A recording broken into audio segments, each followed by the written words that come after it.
So stop stressing on vocabulary and learning difficult and high form of words, having a sort of rhythm to your tone, like the highs and lows and ups and downs. A smile, a chuckle, a nervous laugh, things like that make my speech interesting. Hi guys, welcome back to my channel. My name is Twinkle, and if you're watching me for the first time, please do consider subscribing to my channel because I make content around aviation, career and English. Yes, I'm going to also make a few videos from now on English, improving vocabulary and things that can help you in your career. So I have always received so many comments and messages from you guys in the form of love, wherein you appreciate the kind of speech I have, the way I speak, the way I conduct myself, the kind of words I use, the way I use my English and how I present myself, which definitely makes me so happy.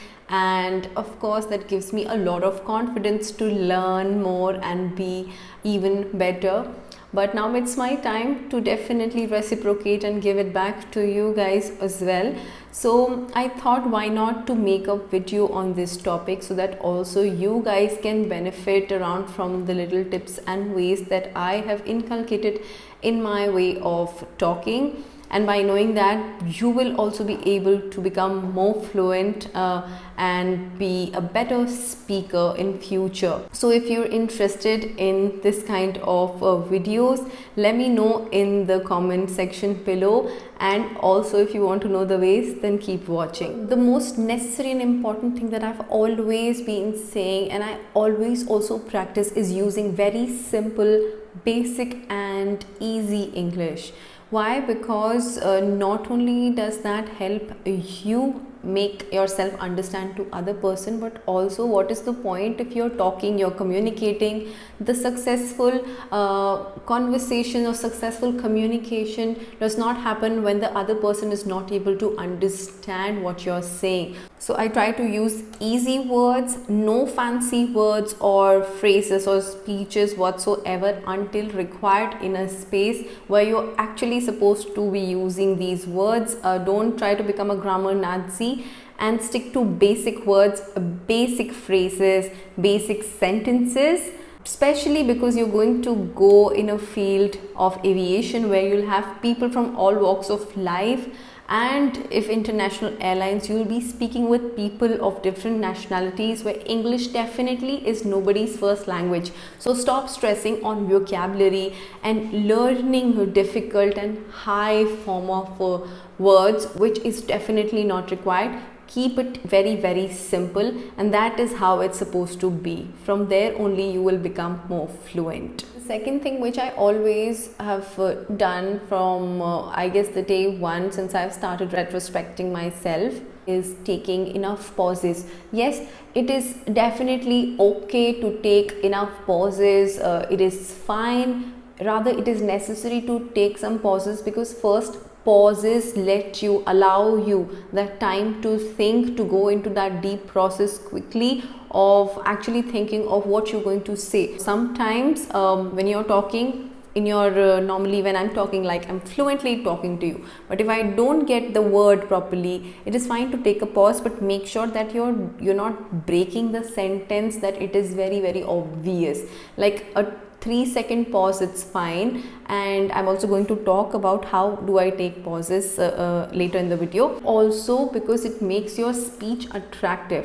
The person who's listening to you should also feel, yes, there is a pause, you need to break here, then you pick up from there, you think from there. So definitely first thing is to be slow in your speech, not very slow, medium pace should be there, and there should be enough pauses which allows you to think and does not break your fluency. But having short pauses, not like you're thinking 6 to 10 seconds, especially people who take fillers as their pauses. Okay, which exactly is my next point. It is absolutely a very, very big no to have fillers, like a lot of fillers. What do you mean by fillers? Fillers are like words when you're talking but you don't know what to say, so you start adding uh, uh, you know what I mean, you know what I mean, you know, yeah, like, you know, like, you know, repeating few words acting as your fillers. What you should be doing is trying to avoid using those words, because first of all, they really put off the person who is listening to you. They are not able to properly understand what you're trying to say. They get put off when you repeat those words again and again. So avoid using fillers like these. Definitely it's not going to come in a day or over a month or something like that, because for me also, I am not completely over fillers. I do have my own share of fillers, but I try to avoid using you know, I mean at the max when I'm of course shooting a video and I don't use any scripts and all that. So definitely I have my pauses, which is like but very minimum. I don't remember wherein I will put this, and it definitely gets better with time. But avoid using fillers, especially when people add words like matlab ke, you know, things. They use Hindi with English to explain what they are trying to say, which is definitely not professional and is going to tell the other person that you are definitely not fluent and not fit for a position which wants you to be fluent. Voice modulation. So now in the second point, I was discussing about the pauses, the necessary pauses that you're supposed to take in your speeches and how fine it is. Voice modulations are also a way to inculcate pauses in your speech. How? Let me first explain you what is voice modulation. To simplify it, having a sort of rhythm to your tone, like the highs and lows and ups and downs in your speech, not having a robotic tone to your speech, to your voice, so that it does not sound monotonous. If you watch me, if you're watching me for a long time, you've seen my videos, you know how much stress I put on few words, which is why you find my videos or my English or my speech, my videos very interesting. Why? Because I express a lot. I put a stress on a few words, and then I do not put stress on few words. I'll smile, a chuckle, a nervous laugh, things like that make my speech interesting. So try to include these things in your speech. Also, you must have noticed that I do not read out from scripts, and I actually just believe in naturally saying it out on a video. Why? Because most of my emphasis will be then on recalling what I wrote in a script and what was the word or what was that line. And definitely I will be fumbling and becoming more nervous because I'm trying to recall what I said. My focus is there on the script and not here to the person I'm talking to. So it is very important to not learn your dialogues or things. Definitely you should have an idea of what you're going to say, not go blank, but not stick to a script or learn something. Let me give you an example of voice modulation. For example, I'm definitely going to take an example of aviation, and you have a customer in front of you, so you ask, "Welcome aboard, sir. How are you today? Would you like to have a drink? Perhaps a glass of champagne?" So you saw there is a difference in the way I speak. Now compare it to this. "Welcome, sir. Would you like to have a glass of water?"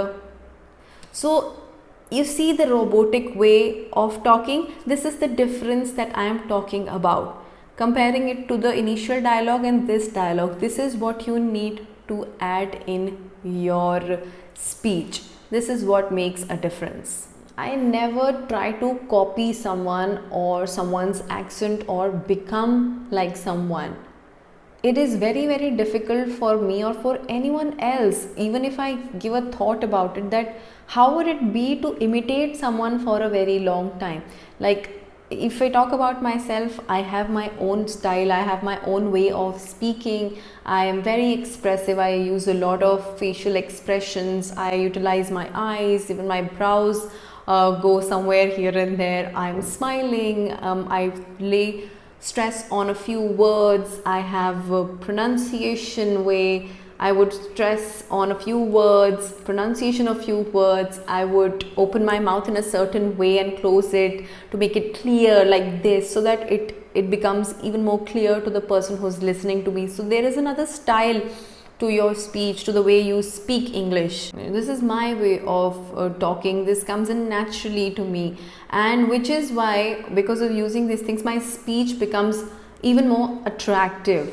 But it can be very difficult for someone, and it is a lot of work for me to copy someone or someone's accent, and it is absolutely not required. Why? Because in a prolonged conversation, the person who's talking to you or anyone else also is going to know that you are faking it, and you cannot take it a long way.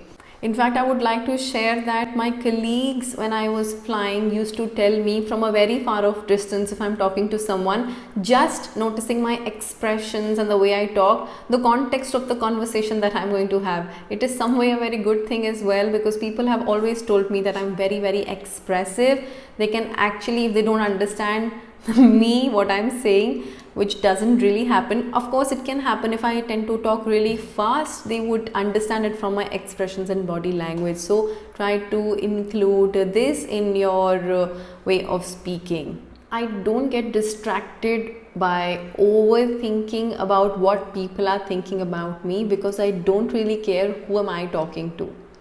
No, I don't mean to say that I am overconfident and I don't get nervous. Everybody does, and it's fine.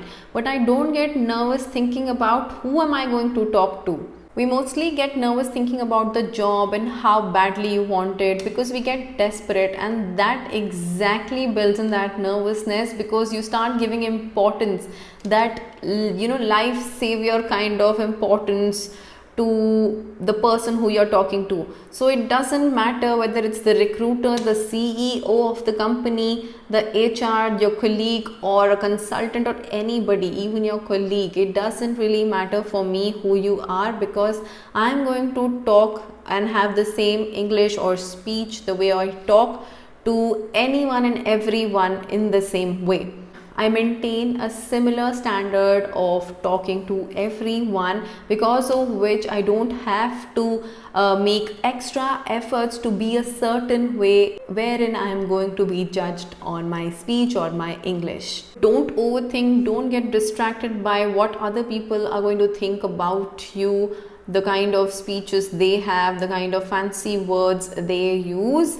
Just be yourself and try to maintain a standard way of talking. It's very rightly said, you talk how you are in your normal life. It shows the people around you, the kind of people you interact with. So it is very, very important for you to start practicing things in your normal life, so it actually becomes very normal whenever you're going to go for an interview or in your daily life, so you don't get nervous or stressed about who actually you're going to talk to.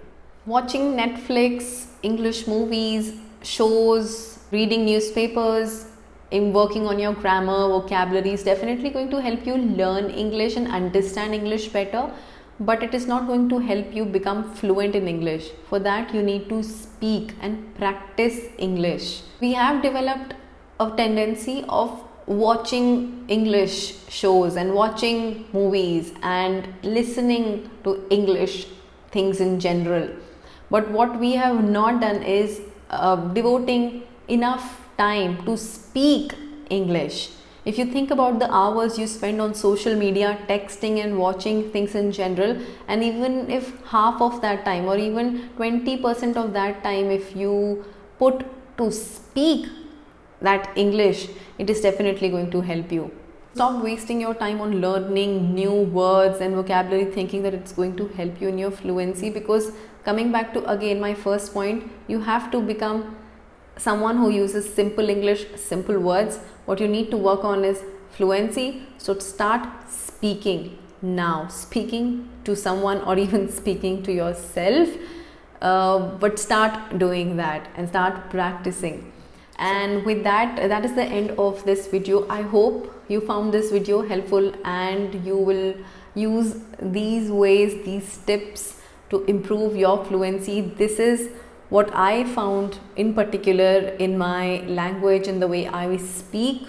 and I thought to share it with you guys. If you like this video, let me know in the comments section below. If you want to watch more videos which can help you with your fluency, then let me know in the comment section below. On that note, I will be closing this video. If you haven't started following me on my Instagram, you can follow me here. Here is the link, and also in the description box, and I will see you in my next video.